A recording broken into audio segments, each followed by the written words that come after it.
let's look at how we can find the enthalpy of a reaction.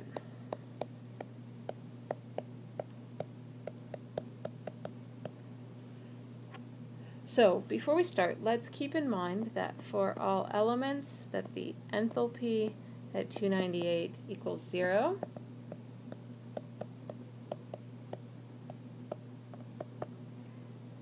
And that delta H of formation equals 0 for all elements at all temperatures.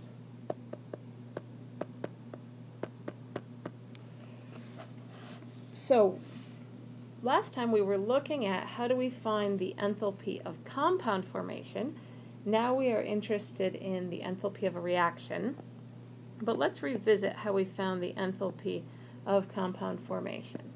So this was the enthalpy of the compound. This is really how it was defined at the temperature of interest minus the sum of the reactants and their enthalpies as a function of temperature. Now this is a little bit different than the equation that we used to actually do the calculation, but this is the equation that we used when we were looking at, for example, a plot of the enthalpy versus temperature, and we had our reactant species up here, and we had our compound species down here, and we were looking at sort of the sum of these two and then the difference with this. So at 298 K, this gave us that the enthalpy of formation was just equal to the enthalpy of the compound. So we can find the enthalpy of the reaction, of a reaction, in a similar way. So let's make some space here and see how we do that. So the enthalpy change for a reaction. So this is sort of more generally than just forming a compound. So here we are going to sum over all of the products, n times the enthalpy of formation at that temperature, and then subtract off for the reactants, basically the same thing. Right, so these terms are giving us sort of the enthalpies that it takes to get the products into their product form at this temperature, and comparing it with the enthalpies that it took to get the reactants in whatever format they are at that particular temperature. So let's see how this actually works. And for our example, let's consider the combustion of methane. So this is CH4 gas reacting with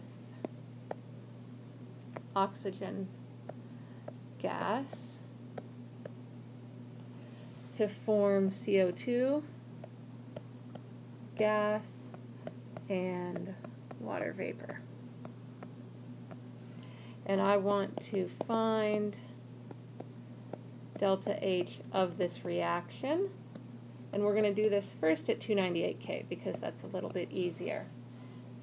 So another way to put this is this reaction exothermic or endothermic? Will it give off heat or will it take in heat, and how much? Since it's combustion, you probably have a sense of what that answer is going to be. So in order to calculate delta H of the reaction, we need to know delta H of formation at 298 for each of these species. So let's look at this. For CH4, for methane, it's negative 74.6, and these are all going to be in kilojoules per mole. For O2, it's 0. For CO2, negative 393.5. And for H2O, negative 241.8. So there's the data that we need.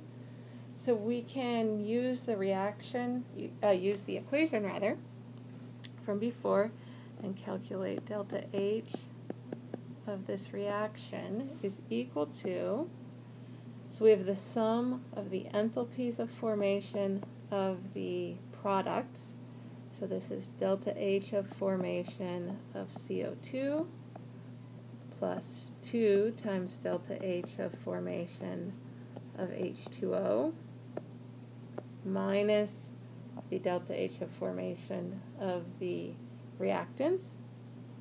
So delta HF of CH4 plus 2 times delta HF of O2. All right, so we're going to plug in our numbers. And so for CO2, this is negative 393.5 plus 2 times negative 241.8. And then here we have negative 74.6 plus 2 times 0. And this gives us an enthalpy of reaction equal to negative 802.5 kilojoules per mole. So this particular combustion reaction is very exothermic. This is negative. It's giving off quite a lot of heat for this reaction.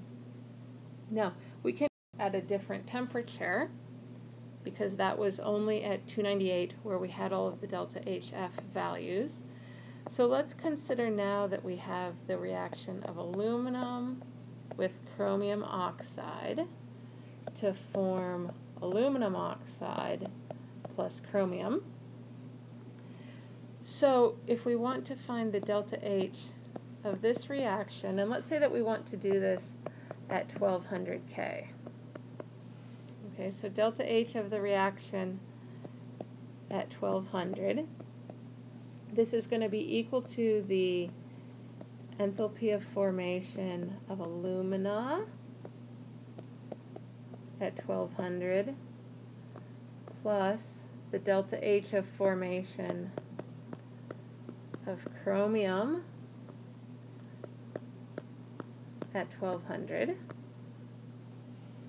minus the delta HF of aluminum at 1200 and the delta H of formation of Cr2O3 at 1200. Okay, so we know that for elements, the enthalpy of formation at any temperature is 0. So this term here is 0 and this term here is 0. So we can simplify this quite a bit, basically, by canceling out these two terms. Right, so now we are left with the enthalpy of formation of alumina at 1200 and the enthalpy of formation of chromia at 1200. And these are values that we can find, rather, by remembering how we calculate the enthalpy of compound formation. So basically for delta HF for alumina and chromia, we are going to use the approach that we used the last time, where this is the integral from T to 298, right, times the sum of the products NCP dt plus delta HF at 298 plus the integral from 298 to T of the, let's see, over here we should have, this should be the reactants, sorry, this should be the product of NCP dt. So once we find this expression for alumina and for chromia, we can plug it back in here, and then we get an expression for delta H of the reaction as a function of temperature.